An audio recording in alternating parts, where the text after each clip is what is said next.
Juan Velasco Alvarado, a quien muchos recuerdan como el chino por sus rasgos indígenas, surgió de orígenes modestos para convertirse en una figura imponente en la historia peruana.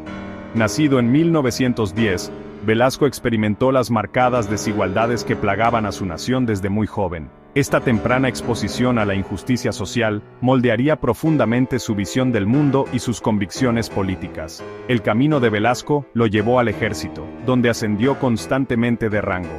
Se distinguió como un oficial capaz, ganándose una reputación de disciplina y ambición inquebrantable. Para 1968, había ascendido al puesto de comandante en jefe del ejército peruano, una posición que resultaría fundamental en la historia de su país. El 3 de octubre de 1968, Velasco tomó el poder en un golpe sin derramamiento de sangre, derrocando al gobierno elegido democráticamente. Justificó la toma del poder como un paso necesario para abordar los profundos problemas sociales y económicos del Perú. Esto marcó el comienzo de lo que se conocería como el Gobierno Revolucionario de la Fuerza Armada, un régimen que dejaría una huella imborrable en el Perú. El gobierno de Velasco no perdió tiempo en implementar una amplia agenda de reformas sociales y económicas.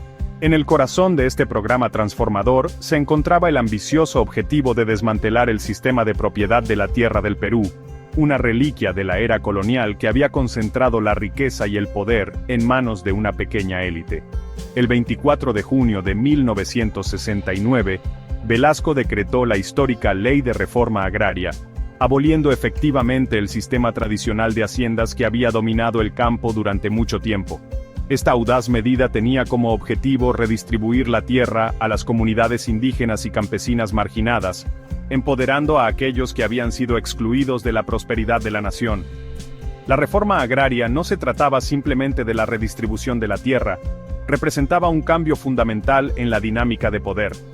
Tenía como objetivo romper el dominio económico y político de la oligarquía terrateniente, transfiriendo el control de los recursos y la toma de decisiones al pueblo. Esta transformación radical, sin embargo, no estaría exenta de desafíos y resistencia. Un elemento central de la visión de Velasco era la creación del hombre nuevo, un nuevo ciudadano peruano, emancipado de las cadenas del pasado y empoderado para contribuir al progreso de la nación. Este ideal se extendía más allá del bienestar material para abarcar la educación, la identidad cultural y la participación cívica. Para fomentar esta nueva ciudadanía, el gobierno de Velasco se embarcó en ambiciosas campañas de alfabetización y reformas educativas. Buscaban cerrar la brecha entre las poblaciones urbanas y rurales, brindando oportunidades para que todos los peruanos participaran plenamente en el desarrollo de la nación. La realidad de las reformas, sin embargo, a menudo era más compleja que los ideales que defendían. Si bien la reforma agraria trajo consigo cambios significativos, su implementación varió según las regiones. En algunas áreas, condujo a un empoderamiento genuino y a la mejora de los medios de vida, mientras que en otras, se enfrentó a obstáculos burocráticos, resistencia de intereses arraigados, e incluso consecuencias negativas no deseadas. El gobierno de Velasco llegó a su fin en 1975 cuando fue derrocado en un golpe militar liderado por su propio primer ministro. A pesar de su abrupta destitución del poder, su legado continúa moldeando la política y la sociedad peruanas hasta el día de hoy. Sus partidarios lo ven como un líder visionario que se atrevió a desafiar el statu quo y a elevar a los marginados. Señalan el impacto duradero de sus reformas, particularmente en el ámbito de la propiedad de la tierra y los derechos indígenas.